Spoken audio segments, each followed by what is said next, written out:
Zahra Wahyu Aulia dengan NIM P1337437124012 dari kelas 1A RMIK Semarang. Video ini saya buat untuk memenuhi penugasan mata kuliah Etika Profesi dan Hukum Pelayanan Kesehatan yang diampu oleh dosen pengampu yaitu Bapak Arif Azhari Ilyas, SST, MKM.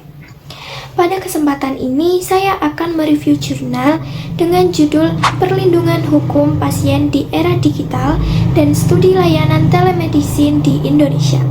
Dalam jurnal dan video kali ini, saya akan membahas tentang latar belakang, dampaknya terhadap Fasiankes, SDM kesehatan maupun masyarakat, menganalisis masalah, mengaitkan dengan standar hukum atau aturan yang berlaku, hingga rekomendasi, kesimpulan, dan referensi dari jurnal ini.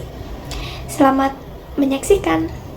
Latar belakang masalah dalam jurnal ini yaitu perkembangan teknologi digital telah mendorong transformasi layanan kesehatan, termasuk dalam telemedicine, yang memungkinkan pasien berkonsultasi dengan dokter tanpa harus datang secara langsung ke fasilitas kesehatan.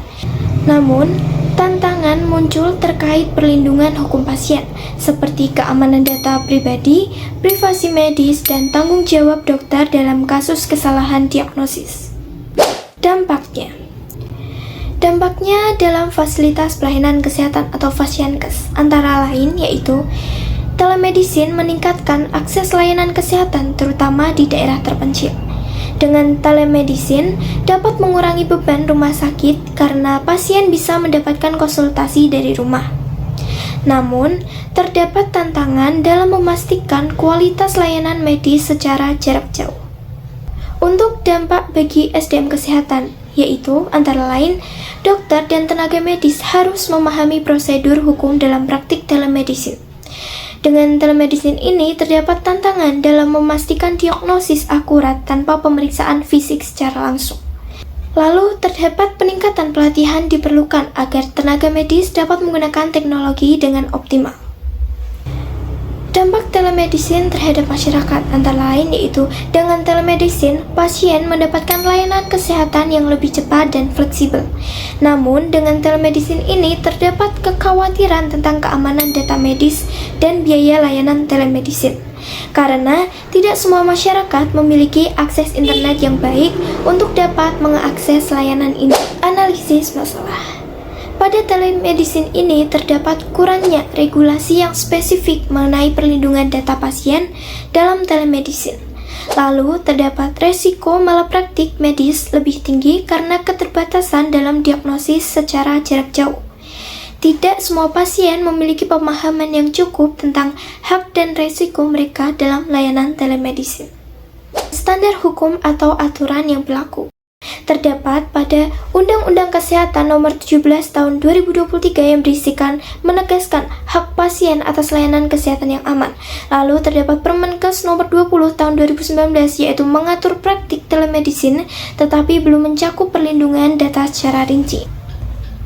Lalu terdapat dalam Undang-Undang Perlindungan Data Pribadi atau UU PDP tahun 2022 yang isinya menjaga keamanan data pasien yang digunakan dalam layanan digital.